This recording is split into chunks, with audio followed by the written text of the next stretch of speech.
welcome to my YouTube channel. My name is Claire Bowen and we are in Zennor in Cornwall in England. We're going to do an amazing subject today. This one down here, this little cottage right on the cliffside. It's going to be a beautiful subject to get our teeth into. Excited to do it. And we're going to be working in oils on this canvas. So hopefully you're going to love this video, and if you do, please subscribe to my channel and like it. And also I'm doing some plein air workshops that it would be lovely to have you along, so have a look at the description for this video to see that. Oh, and I forgot to tell you about Plein Air Live. I've mentioned it before, but it's coming up in March the 8th this year, 2023, and it's really exciting because if you've ever fancied having a go at plein air painting, if you're a beginner or an intermediate, it's a special demo video with an American company. So have a look at my, what's it called? Trailer, and you'll be able to see more. Okay. I'm just working out the composition. So I've decided on a 10 by 14 canvas, linen canvas. Centimetres.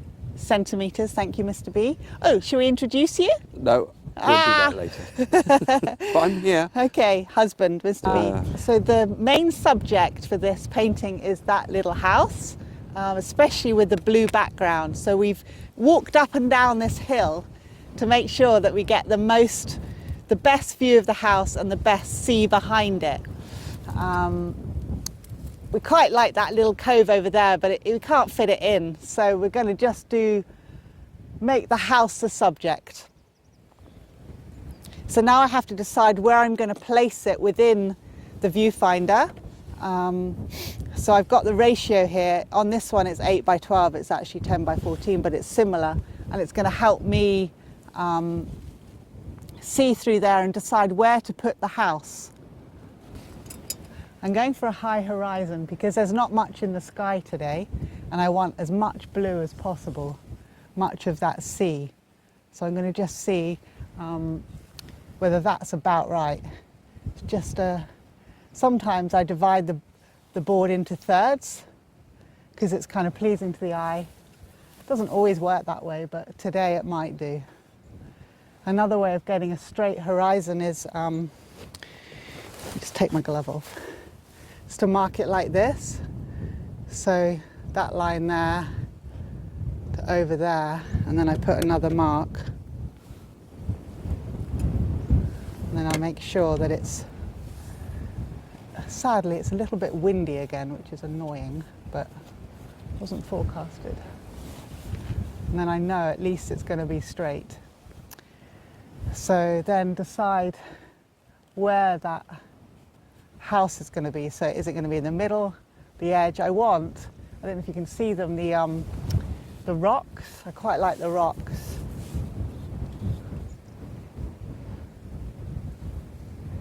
Don't know whether to also have this crossing over instead of underneath. I think that would probably look better, even though it's not much in the actual real life.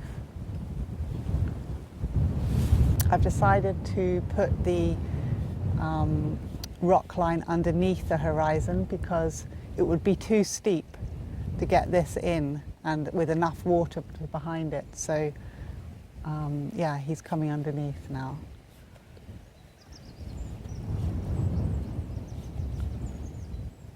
So I'm just getting the basic shape of that house, the kind of the silhouette.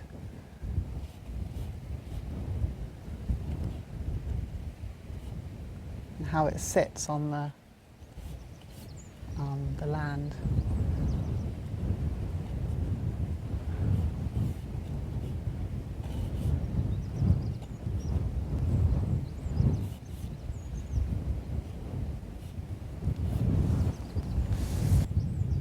So this scene reminds me of something that Monet would do, like on the cliffs of France would have done. I have to kind of make more of this because this is a big area and it's just a big thing of blue. But I think it will be all right. So I'm gonna carry on and probably get this blue in first, I think, as he's a nice big area. I'm using some ultramarine and cobalt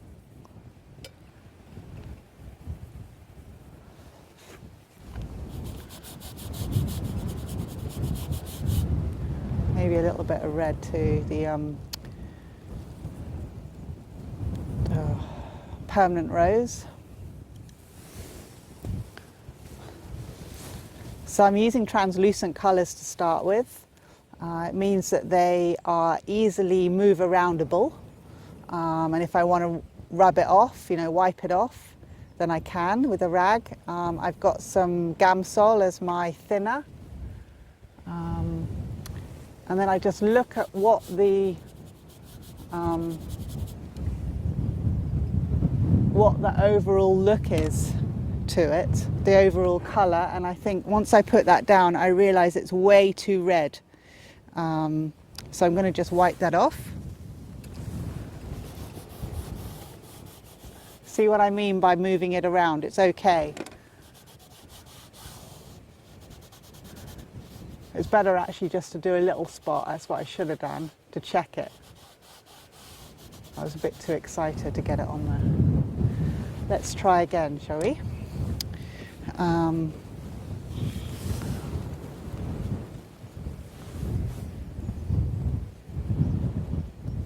going to go cerulean mixed with cobalt, which is, so I've got 3 blues on my palette and 2 of them are cool and 1 of them is warm. So cerulean and cobalt are on the cool side, so I've got more kind of yellow in, and ultramarine has got more red in, so it's kind of like the purpler side. So when I start a mix, I always decide whether I want it cooler or warmer on the colour. That's better. Tell it's better straight away. I can see some greens in there too, so I'm going to have a little bit of my Viridian. It's quite a nice colour too, so especially around the house. I'm just kind of scrubbing it in to start with. The brown on here is from a previous rejected start. Probably it was a wrong format or whatever, so it's nothing to do with this painting.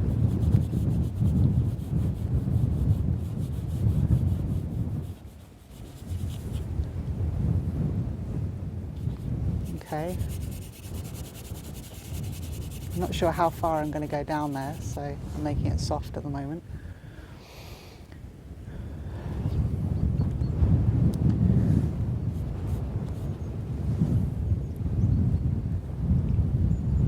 I think now that I've done that, I really want to do the house, because he's an important part. And when I can check that the blue behind is working, I can then put this bit to make sure it's all right together. I've had to put my little hat on because it's really windy again. It's going on my ear hole. Is that too much info? I'd be happier when it comes to spring and it's not quite so hard. Anyway, I'm not complaining. It's a beautiful day, really bright and sunny. It's almost too bright. No, I'm not complaining. I'm not, firing on all cylinders. Yeah, it was a late start, wasn't it? Yeah.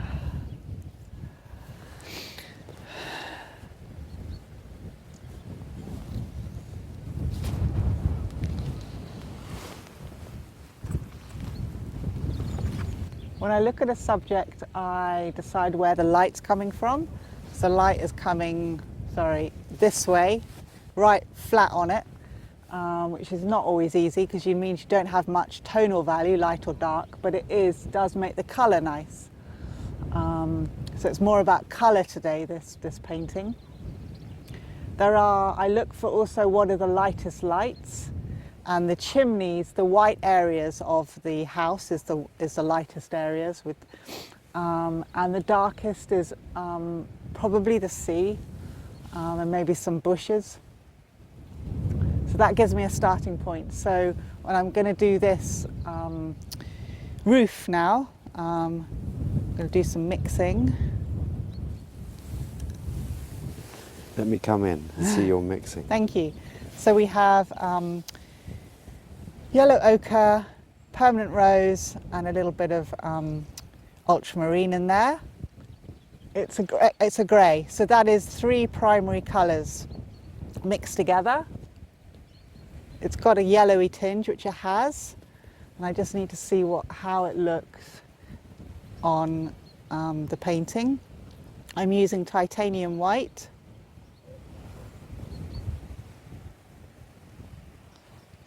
I'm making sure that the tonal value is working enough so I can see whether it's going to work or not.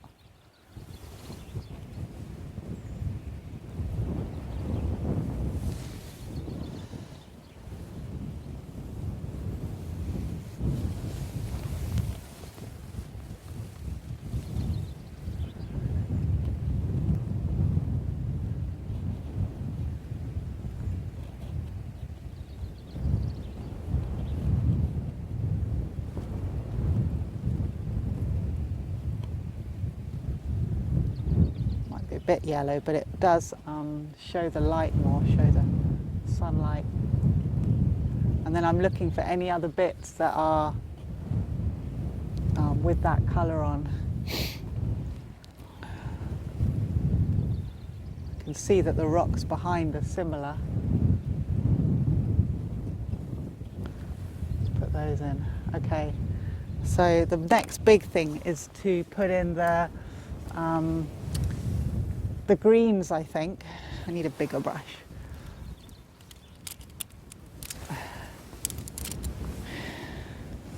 I've got a short flat here.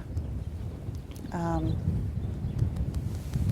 going to go with the darkest ones first.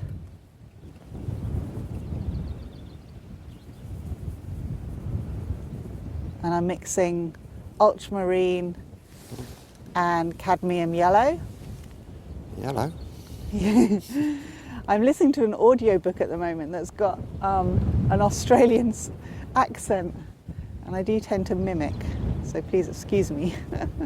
Rolling. I had putting the shrubs in down here, mixture of the 3 colours again, permanent rose, ultramarine and cad yellow this time. It's not my usual way of painting to have the sun directly on a subject. I usually like to have some tonal values, but I thought this was such a bonny subject I couldn't resist it. I'm going to come back to that in a minute, and I think it feels like it needs the sky in now, so I'm going to do some more mixing. Oh. And I've got titanium white there.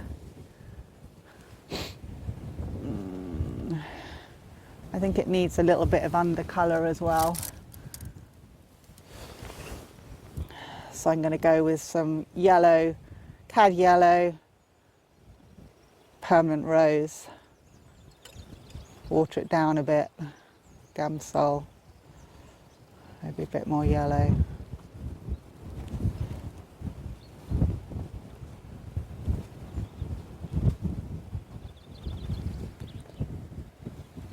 See how strong that is, a bit strong.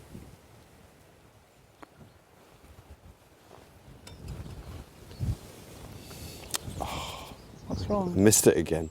So It's when really, yeah, well, I don't think you should try and do every bit of, because it's going to be like, it'll make them sick. Yeah. So just stay there. You know, once I've got the main colour, I wouldn't bother keep going down. And for me, it's really hard to disruptive. Maybe we need the upright palette. It makes it a lot easier when it doesn't move. What do you mean doesn't move? What, me? The camera. Yeah, yeah.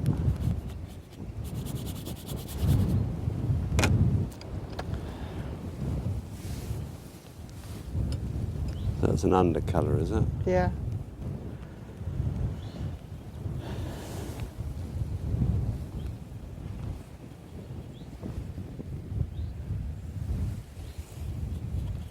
Are you filming this? Mm-hmm.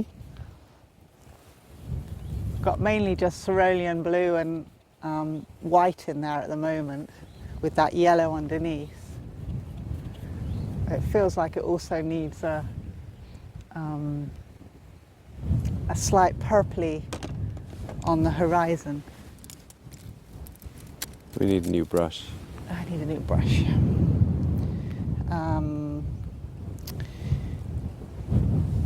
It's very, very pale in tonal value.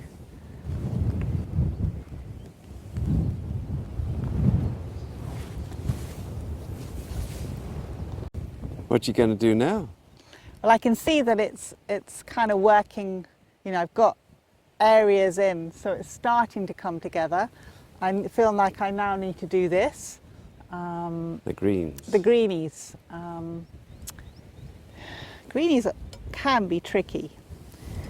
I'm going yellow, cad yellow, cerulean, yellow ochre. I'm going to try that with a bit of gamsol. With areas like this, I want to put in energy, because it's kind of scrubby grass, and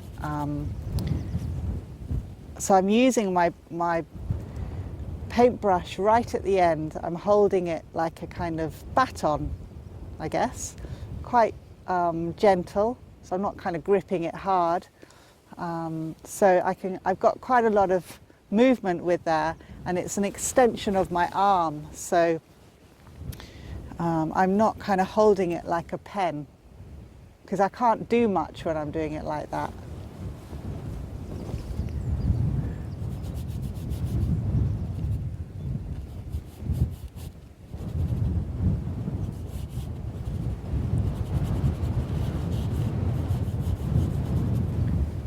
There's some little fluffy clouds that I don't want to miss. So when that happens with plein air painting, you kind of have to grasp them when it happens. And I'm just grasping. Adds a little bit of interest to the sky because there's not much in it. And there's a slight kind of variety of colour in there, going from blues to purples. I'm adding a little bit of cerulean blue in there just to make it a bit bluer on the horizon there.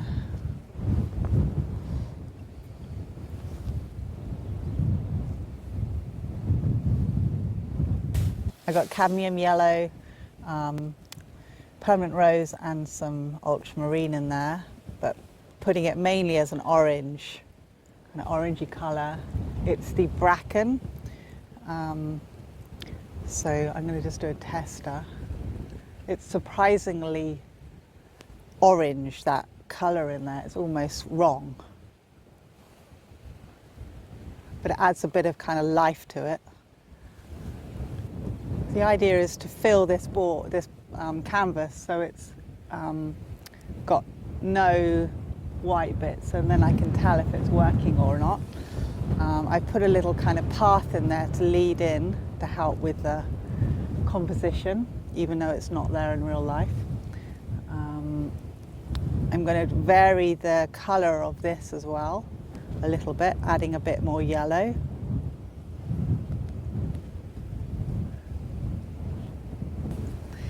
So we just had somebody come across the field, and Andrew. his name was Andrew, and hi Andrew, and he watches our YouTube channel, which is really cool. He recognised us. He came over to say hello. Came over to say hello, which was really nice. So that was a very cool thing. A nice moment. Yes, a nice moment. I'm putting some kind of purplies in there, distant. Needs to be lighter because I want to get this bit filled in.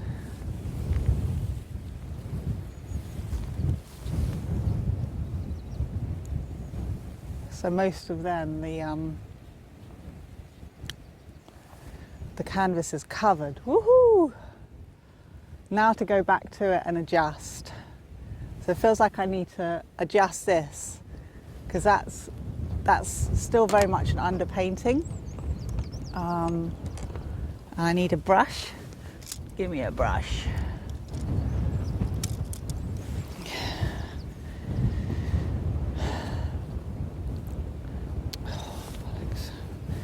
So I've got doing a bit of mixing with the cerulean and cobalt. I'm looking for the difference now. So I squint my eyes and I see, well, which bit is lighter out of this area? Is there a pattern? And it is, there's a pattern. This is lighter going down to darker, and it's bluer going down to greener. So those are things I'm looking for. I'm going to start with the darker, and I've just added a little bit of viridian in there.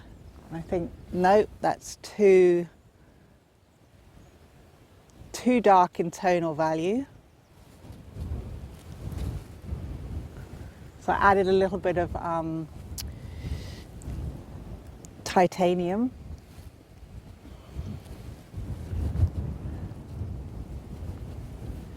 So I'm noticing the shape of the water. There's wind on the water and a little bit of waves, and it is definitely a movement this way. I think it needs a little bit more colour in there, a bit too much white.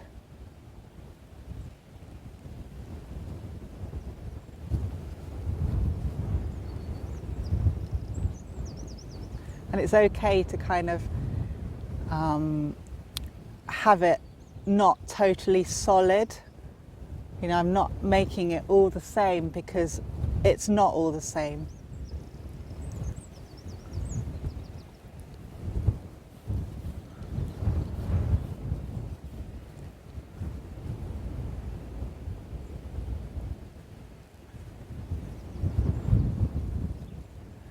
Immediately I can tell that that bush is way too dark.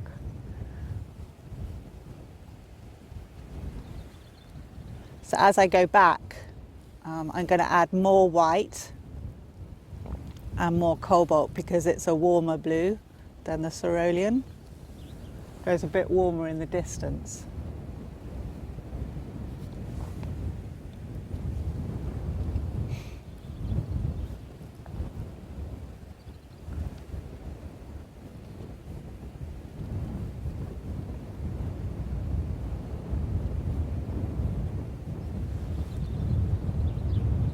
Squinting my eyes and seeing if that is too light, but I'm not sure it is.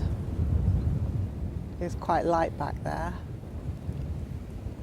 I'm also using a lot more paint now.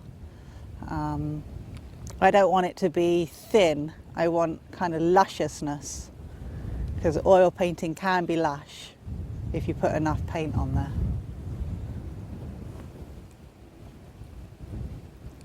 So I'm going between the three colours of viridian, cerulean and cobalt to make this at the moment.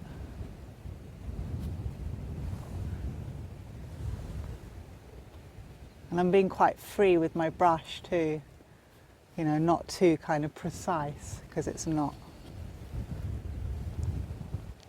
And then when I see a bit of difference, I put it in, like there's a bit more green in that bit there.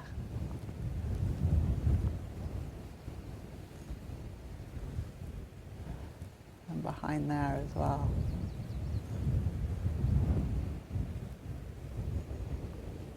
I can cut into the rocks and stuff.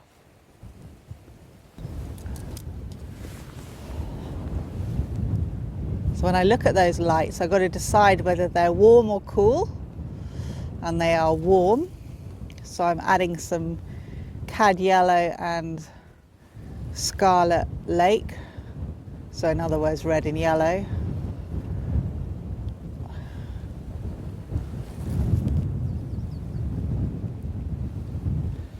It could be a bit warmer.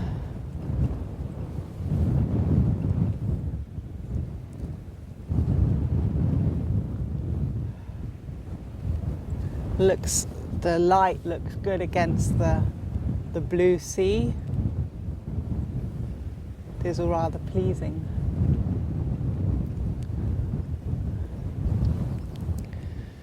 I need a steady hand for that chimney.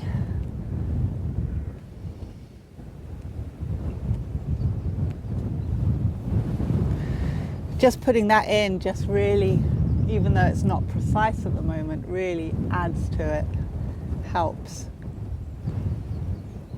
Opa.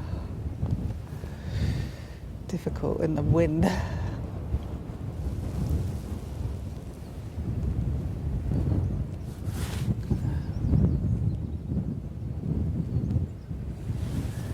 I can sculpt that round, make it look better.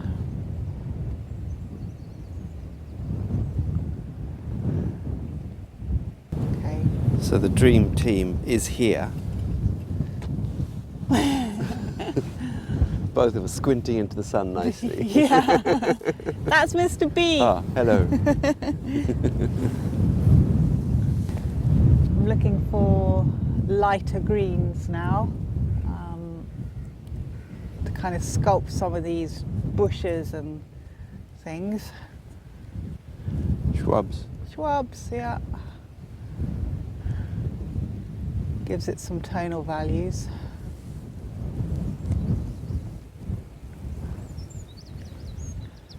I'm not putting them all in because I've simplified it. It's only a small area, you know, that's, you know, trying to fit it on here to make it look pleasing to the eye.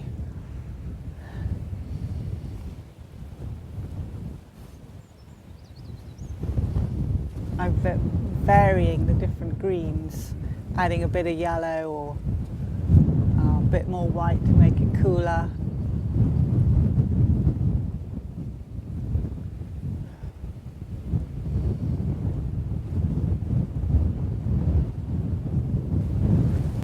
The orange on this, you know, on the sides of the roof, top of the roof. Problem with the wind again, buffeting, but it helps to define the edges of some of these.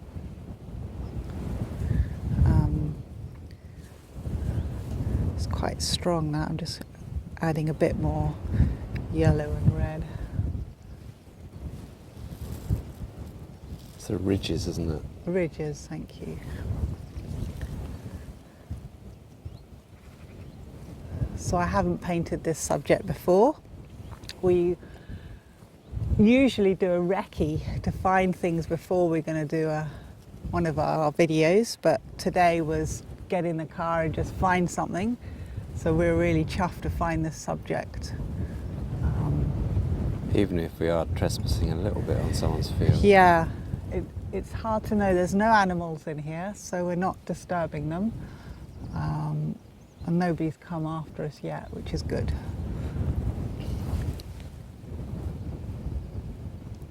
The underneath shadow helps also to define the shape, the other end.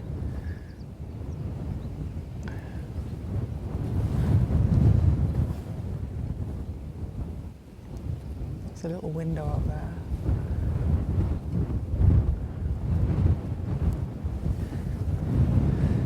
There's a shadow down there.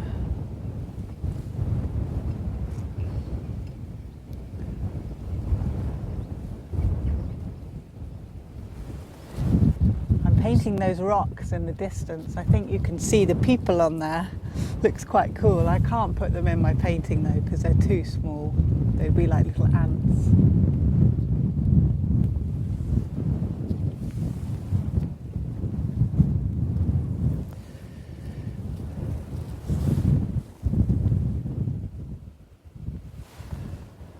So now I'm just defining a little bit, looking for areas that aren't working or need work. And I think the roof could do with just a little bit more.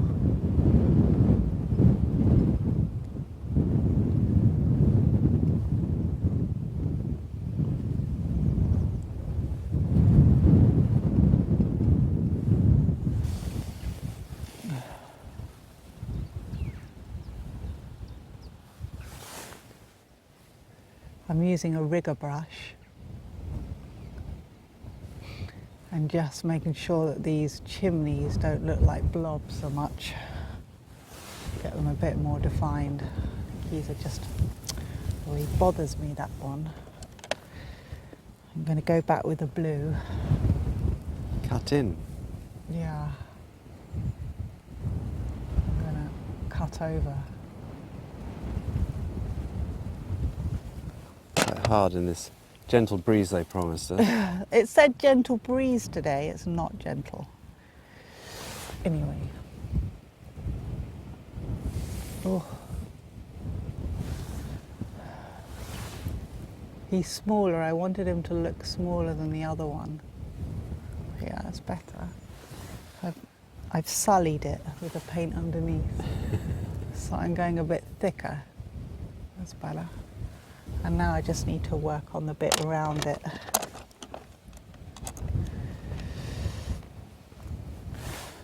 I'm using my hand as a steadier underneath.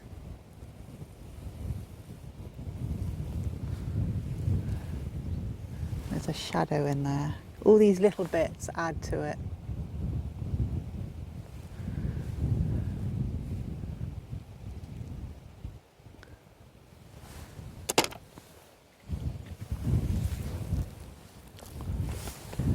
This bit here, I've started to add some difference in the brackeny colours. So underneath is darker and a bit duller, and then on top is brighter and lighter, which helps to add to the variety of it.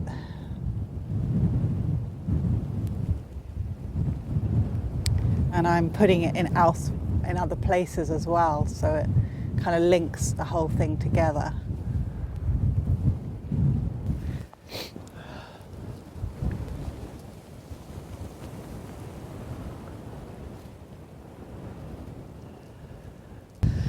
Wow, that was a good paint. I enjoyed it